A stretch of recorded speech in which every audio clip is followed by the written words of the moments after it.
Hello students, आज हम online classes में मैं Anju Verma deadlock detection and recovery in operating system पढ़ेंगे। जैसे मैंने आपको पहले डेडलॉक इग्नोरेंस, डेडलॉक प्रिवेंशन और डेडलॉक अवॉइडेंस के बारे में मैंने आपको हमारी लास्ट वीडियो में बताया था। उसके आगे ही हम बात करते हैं डेडलॉक डिटेक्शन एंड रिकवरी, मतलब कि डेडलॉक अगर हमको डिटेक्ट हो जाता है तो हम उससे रिकवरी किस तरह से ले सकते हैं। जैसे डेडलॉक डिटेक्शन क्या होता है, if a resources has single instance.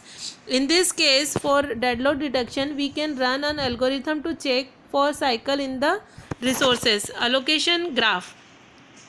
Presence of cycle in the graph is the sufficient condition for the deadlock. अब यहाँ पर जैसे हमने एक लिया है कि रिसोर्सेज 1 है जो कि असाइन हो गया है प्रोसेस 1 को। प्रोसेस 1 वेट कर रहा है रिसोर्सेज 2 के लिए। रिसोर्सेज 2 असाइन हुआ है प्रोसेस 2 को और प्रोसेस 2 कर रहा है वेट रिसोर्सेज 1 के लिए। तो if there are multiple instances of resources, detection of cycle is necessary but not sufficient condition for deadlock detection. In this case the system may or may not be deadlock varies according to different situation. Deadlock recovery, deadlock recovery क्या होगा? A traditional operating system such as Windows doesn't deal with deadlock recovery as it is time and space consuming process. Real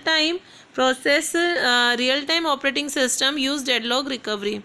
deadlock recovery method में क्या होगा कि हम जैसे हमको deadlock detect हो जाता है तो हम उससे रिकवरी किस तरह से ले सकते हैं वो सारी इसमें बताया। अब इसके अंदर हमारे दो चीज़ें होती हैं, killing the process and resources preemption.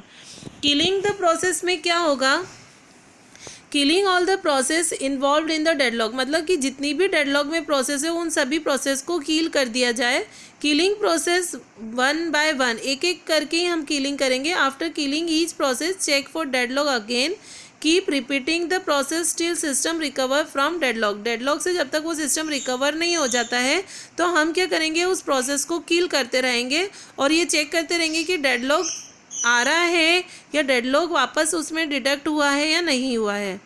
Resources preemption, resources are preempted from the process involved in the deadlock. Preempted resources are allocated to other process so that there is a possible of recovering the system from deadlock. In this case system goes into starvation. मतलब कि preemption का मतलब ये होता है कि जब भी वो किसी प्रोसेस के लिए इन्वॉल्व है रिसोर्सेज तो हम उसको प्रियम्प्टेड कर देते हैं, यानी कि यहाँ पर हमारी रोल बैक सिचुएशन आ जाती है कि जहाँ पर हमने उस प्रोसेस को छोड़ा है अगेन हम उसको अलोकेट करके उस प्रोसेस को एग्जीक्यूट कर सकते हैं। फॉर रिसोर्सेज फॉर प्रोसेस, यहाँ पर देखिए हमने रिसोर्सेज के लिए और प्रोसेस के लिए दोनों को मैंने अलग अलग यहाँ पर समझाया है। अगर हम प्रोसेस के लिए बात करते हैं, रिसोर्सेज के लिए बात करते हैं तो preempted the resources and roll back to the safe state, ये दो कंडीशन यहाँ पर अराइज हम करते हैं तभी हम रिकवरी कर सकते हैं डेडलॉक से। पहली कंडीशन क्या है रिसोर्सेज के लिए?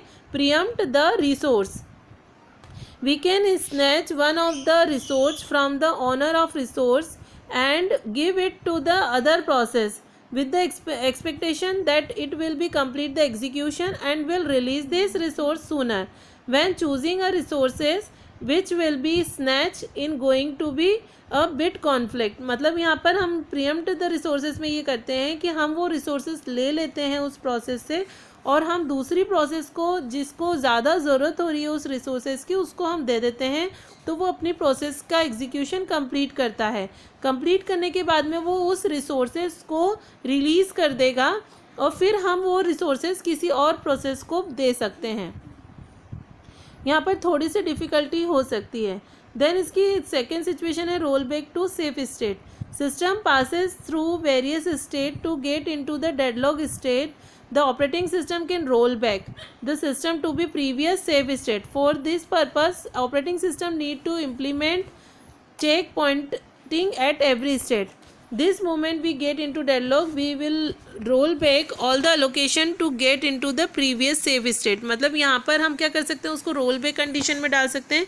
मतलब जहाँ पर हमने छोड़ा था उसको अगेन हम वहीं से स्टार्ट करते हैं तो रिसोर्सेस उस प्रोसेस को एग्जीक्यूट कर देता है। तो यहाँ पर होती है इसकी रोल बैक कंडीशन। तो यहाँ भी हम डेडलॉक को कहीं ना कहीं हम डेडलॉक को रिकवर कर सकते हैं। अब हम प्रोसेस के लिए बात करते हैं, तो प्रोसेस में हमारे पास में पहली सिचुएशन होती है kill a process. Killing a process can solve our problem, but the bigger concern it is to decide which process to kill. Generally operating system kill a process which has been at least amount of work until now. मतलब kill a process मतलब एक process को किल कर दो, जब अगर हमें उस प्रोसेस से ज़्यादा डेडलॉक अगर हो रहा है और वो बहुत बड़ी प्रॉब्लम नहीं है, तो हम डिसाइड कर सकते हैं कि हम उसको किल कर दें। Kill all process. This is not suggestion approach but can be implemented if problem becomes very seriously. मतलब कि killing all process will lead to insufficiency in the system because all the process will execute again from the starting.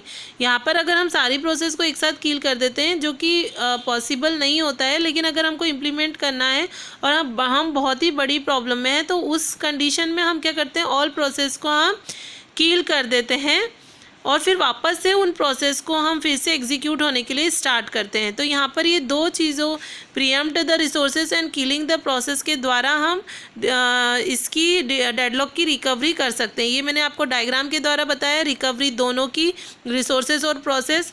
Resources में दो तरह से उसकी recovery हो सकती है, pre-empt the resources and roll back the resources.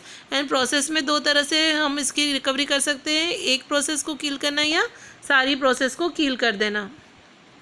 तो ये होता है हमारा डेडलॉक की सारी, मैंने आपको मेथड्स बता दिए। प्रीवियस वीडियो में भी मैंने आपको सारी प्रिवेंशन, अवॉइडेंस और इग्नोरेंस मेथड बताई है। इसके अंदर मैंने आपको डिटेक्शन और रिकवरी मेथड मैंने आपको बताई है। अब हम स्टार्वेशन समझते हैं। स्टार्वेशन होता क्या है, डेडलॉक के अंदर हम स्टार्वेशन की भी बात करते हैं। जैसे हमारा डेडलॉक अगर होता है, उसी तरह से एक प्रोसेस होती है, एक प्रॉब्लम होती है जिसको हम स्टार्वेशन बोलते हैं। Starvation is the problem that occur when high priority process keep executing and low priority process get blocked for indefinite time. जब हमारे पास में हाईएस्ट प्रोसेस, जो हाईएस्ट प्रायोरिटी वाली प्रोसेस होती है, उसको वो एग्जीक्यूट करता है, लेकिन लोएस्ट प्रायोरिटी ब्लॉक कर देता है इनफाइनाइट टाइम के लिए, तो वहाँ पर हमारा क्या होता है कि बहुत ज़्यादा लोडेड बढ़ जाता है कंप्यूटर सिस्टम के अंदर। In heavily loaded computer system, a steady stream of higher priority process can prevent or lowest priority process for even getting the CPU. The starvation resources are continuously utilized by highest priority process. Problem of starvation can be resolved using aging. In aging, priority of long waiting process is gradually increased. मतलब जब हमारी ज़्यादा समय के लिए process अगर waiting condition में चल रही है, तो एजिंग उसको रिलीज़ करता है, उसको इंक्रीज़ करवा देता है, जिससे उसका स्टार्वेशन का प्रॉब्लम सॉल्व हो जाता है। तो स्टार्वेशन के लिए यहाँ पर सिर्फ एक ही चीज़ है, जो कि एजिंग प्रायोरिटी है। एजिंग प्रायोरिटी उसी बेसिस पे दी जाती है जो लंबे समय से वेटिंग प्रोसेस कर रही है, वेटिंग समय में है, तो उसको हम एजिंग प्रायोरिटी दे देते हैं। अब यहाँ पर अगर मैं दोनों में डिफरेंस देखूँ, तो यहाँ पर डेडलॉक क्या होता है, ऑल प्रोसेस की waiting for each other to complete and none get executed. मतलब यहाँ पर डेडलॉक कंडीशन क्या होती है, जब सारी प्रोसेस वेटिंग कंडीशन में चल जाती है और जब तक वो कंप्लीट नहीं हो जाती तब तक अनदर प्रोसेस भी वेटिंग कंडीशन में रहती है। स्टारवेशन में क्या होता है, highest priority process keep executing and lowest priority process are blocked. Starvation में ये होता है।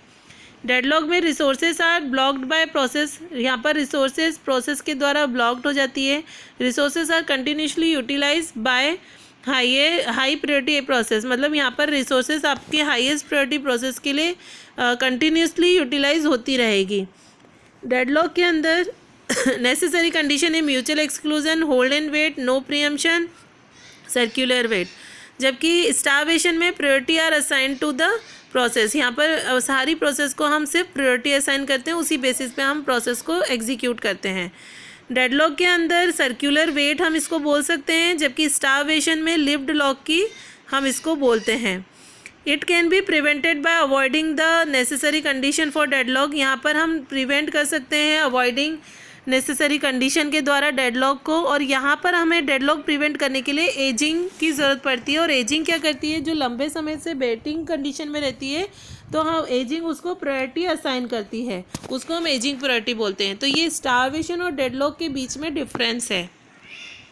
Thank you student. अगर आपको मेरी वीडियो समझ में आई हो तो इसे लाइक और सब्सक्राइब ज़रूर कीजिएगा, और अगर कोई भी इसमें आपको प्रॉब्लम हो तो आप कमेंट बॉक्स में मुझे लिख सकते हैं। Thank you.